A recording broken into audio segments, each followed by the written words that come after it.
You don't notice it at first. It starts quietly. A thought that lingers longer than it should. A decision you keep revisiting long after everyone else has moved on.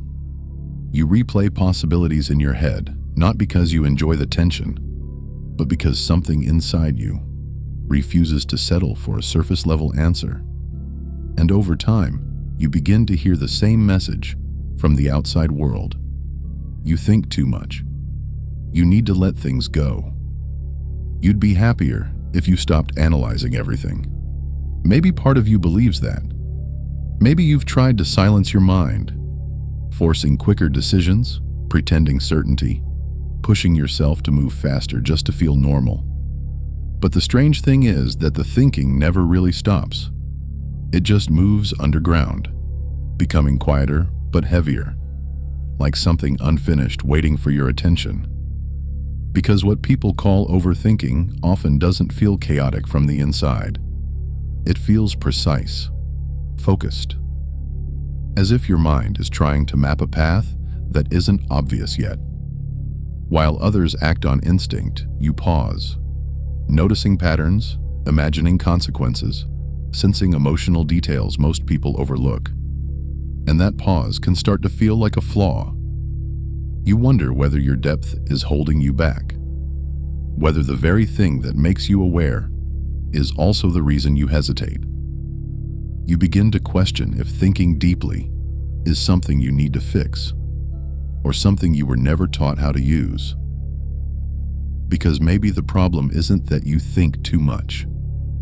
Maybe it's that no one ever showed you how to turn the way your mind works into something that moves you forward instead of leaving you standing still. Overthinking rarely feels like weakness when you're inside it.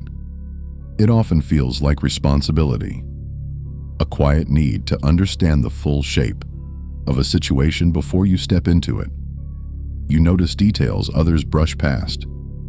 You imagine outcomes that haven't happened yet. You sense when something doesn't fully align, even if you can't explain why in the moment. And because of that, your mind keeps circling possibilities long after everyone else seems ready to move on. At first, that depth can feel powerful. You avoid decisions that feel rushed. You catch emotional shifts early. You see patterns forming before they become obvious. In many ways, overthinking begins as a form of awareness, a way of paying closer attention to what's beneath the surface. But somewhere along the way, the narrative changes. What once felt like insight starts to feel heavy. You begin questioning whether your pause is thoughtful or just fear disguised as caution. You wonder if your mind is helping you prepare or quietly keeping you from choosing at all. And the more you try to force yourself into faster action, the more disconnected you feel from the way your thoughts naturally move. That tension is where most people get stuck, because the world often frames overthinking as something to eliminate, a flaw to correct, a habit to break. Yet every time you try to shut it down completely, something feels unfinished. The questions return, not louder, but more persistent, as if your mind is asking for direction rather than silence. And maybe that's the real shift most people never consider. Overthinking doesn't need to disappear to become a strength. It just needs to change from endless analysis into something that actually knows where it's going. The reason overthinking feels so convincing is because it often looks like intelligence from the inside. You analyze outcomes before they happen. You imagine conversations from multiple perspectives. You see risks that others overlook. And in many situations, that depth genuinely helps you avoid mistakes. It allows you to move carefully when the stakes feel unclear, to recognize emotional undercurrents that aren't obvious at first glance. But there's a quieter truth hiding underneath that strength. Sometimes the mind keeps analyzing not because more insight is needed, but because action would change something you're not ready to face yet. The line between awareness and avoidance can become almost invisible. You tell yourself you're preparing, refining, thinking strategically, while a part of you quietly postpones the moment where a decision has to become real. That's the uncomfortable side of overthinking that rarely gets named. There are moments when depth stops being exploration and becomes a place to stay hidden. You replay possibilities because they feel safer than choosing one path. You search for the perfect understanding because imperfection feels risky. And the longer you remain inside that mental space, the more convincing it becomes. Not as hesitation, but as wisdom. The problem is that insight without movement eventually starts to feel heavy. What once felt like clarity turns into pressure. You begin to feel stuck between knowing too much and doing too little, unsure whether your thoughts are guiding you or quietly holding you in place. Recognizing that tension doesn't mean your depth is a flaw, but it does mean that overthinking isn't automatically a strength. It's a capacity that changes depending on how you use it. And that realization opens a question most people avoid. If your mind can see so many paths, what's actually keeping you from stepping onto one? Most people believe the goal is to stop overthinking, to become faster, more certain, more decisive. But speed doesn't always bring clarity. Sometimes it only hides the deeper questions that never had time to surface. The mind slows down for a reason, especially when something meaningful is at stake. It isn't trying to trap you in hesitation. It's trying to understand what truly matters before you move. The challenge is that awareness can easily turn inward. You begin examining every thought as if it carries equal importance.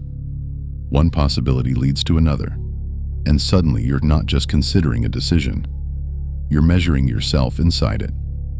You wonder what your hesitation says about you. You question whether your instincts are insight or fear. And without realizing it, thinking stops being a way to explore the world and becomes a way of monitoring yourself. That's where depth starts to feel heavy. Because clarity doesn't come from answering every question. It comes from recognizing which thoughts actually point towards something real. A boundary you're sensing, a value that feels threatened, a direction that quietly keeps returning to your attention. The rest is often noise created by the pressure to be certain before you act. And this is the moment where many people get stuck. The more refined your thinking becomes, the easier it is to remain inside it. Insight feels productive. Awareness feels like movement. But preparation without direction can become its own form of comfort. A place where you feel intelligent and aware, while nothing in the external world actually changes. Overthinking begins to shift when you stop asking how to think perfectly and start asking a quieter question. Which thoughts are asking me to move? And which ones are only asking me to stay where I am? There's a moment most people don't recognize until much later. The point where overthinking quietly shifts from understanding a situation to protecting you from it. It doesn't feel like avoidance at first. It feels thoughtful, careful, even responsible.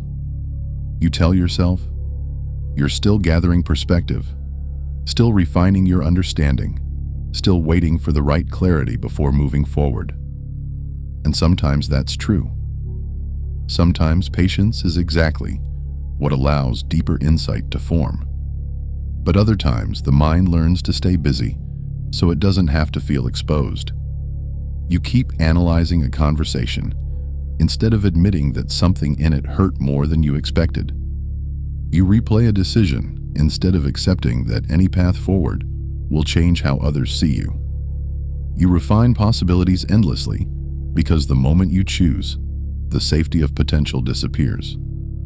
That's where overthinking becomes deceptively comfortable. It gives you the feeling of movement without the risk of transformation. You feel active, reflecting, preparing, exploring, while a quieter part of you stays exactly where it is. And because the process feels intelligent, it's easy to believe you're moving closer to clarity when you're actually circling the same emotional ground. This isn't a flaw in your mind. It's a human instinct, the desire to protect identity from uncertainty.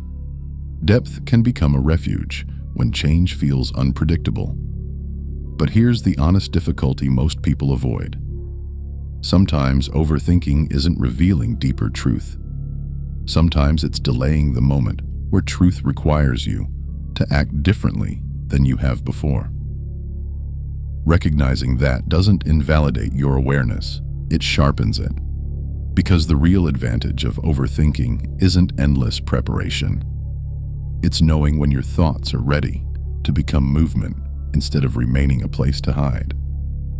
When overthinking begins to move in a healthier direction, it stops feeling like a battle inside your head and starts resembling a kind of quiet calibration.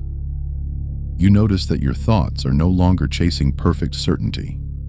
Instead, they begin asking more grounded questions. Not, what's the safest decision? But what actually feels true enough to move toward? The shift is subtle, but it changes the entire experience. Your mind is still active, still attentive, but it's no longer trying to predict every outcome before allowing you to step forward. This is where depth becomes useful again. You start recognizing patterns without needing to control them. A conversation that once would have replayed endlessly now reveals one clear insight. Something you learned about your boundaries, your priorities, or the way you respond when something meaningful is at stake. The thought arrives, offers its perspective, and then loosens its grip instead of pulling you back into the same loop. And interestingly, the more you trust that process, the less pressure you feel to think perfectly. Overthinking becomes less about solving yourself and more about understanding the landscape around you. You pause when something deserves attention, and you move when clarity feels grounded enough. Not flawless, just aligned. The mind shifts from trying to eliminate uncertainty to learning how to move through it with awareness. But this isn't a sudden transformation. There will still be moments when thoughts return with intensity, when the mind wants to analyze one more angle before letting go. The difference is that you begin to recognize those moments earlier. Instead of assuming you're stuck, you start asking whether your thoughts are helping you prepare, or quietly asking you to trust what you already know. That question becomes a compass, because awareness isn't about thinking more or less. It's about knowing when your thoughts are pointing toward growth, and when they're simply asking for reassurance that no amount of analysis can truly provide. As this shift settles in, the relationship you have with your own thoughts starts to feel quieter, less like something you need to control, and more like something you can observe without tension. You still notice more than most people. You still feel the weight of decisions more deeply. But the difference is that you're no longer trying to resolve everything at once. You begin to trust that clarity can arrive in layers, not all at the same time. And that trust changes how you move through everyday moments. You listen more carefully, not just to what's being said, but to what feels unfinished beneath it. You recognize subtle emotional shifts in conversations. You sense when something doesn't align with you, long before you can explain why. What once felt like overthinking begins to feel like a quiet form of awareness that moves alongside you, instead of pulling you backward. But this stage comes with its own realization. Not every thought needs to become a conclusion. Some thoughts are simply echoes of old habits, ways your mind learned to protect you when uncertainty felt dangerous. The more you notice that difference, the less urgent every internal question feels. You don't silence your thinking. You just stop giving equal attention to everything that appears. From the outside, nothing dramatic changes. You might still pause longer than others. You might still take time before speaking or deciding. But internally, the experience is different. There's less pressure to prove that you understand everything before you move forward. And that's where depth begins to feel like quiet strength. Not because the thinking stops, but because it finally has somewhere meaningful to go, instead of circling endlessly around itself. And maybe this is the part most people misunderstand. Overthinking doesn't suddenly disappear when you learn to work with it differently. The questions remain. The awareness stays. What changes is the way you hold those thoughts. Less like problems you need to solve, and more like signals that help you understand where you are in the moment.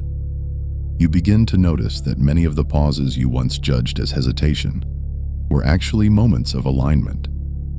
Your mind was asking you to slow down long enough to see something others might have missed. A subtle shift in a relationship, a direction that didn't feel fully honest, a decision that required more than surface-level certainty. And when you allow that awareness to exist without fighting it, the thoughts start to feel less heavy and more precise. This is where the real advantage reveals itself. Not in thinking more or thinking less, but in recognizing when your mind is guiding you toward deeper understanding and when it's simply repeating old patterns out of habit. The difference is quiet, but it changes everything. You stop trying to eliminate your depth and start letting it shape the way you move through the world, with intention instead of urgency. There will still be moments when your thoughts return unexpectedly. That doesn't mean you're falling back into old patterns. It means you're paying attention.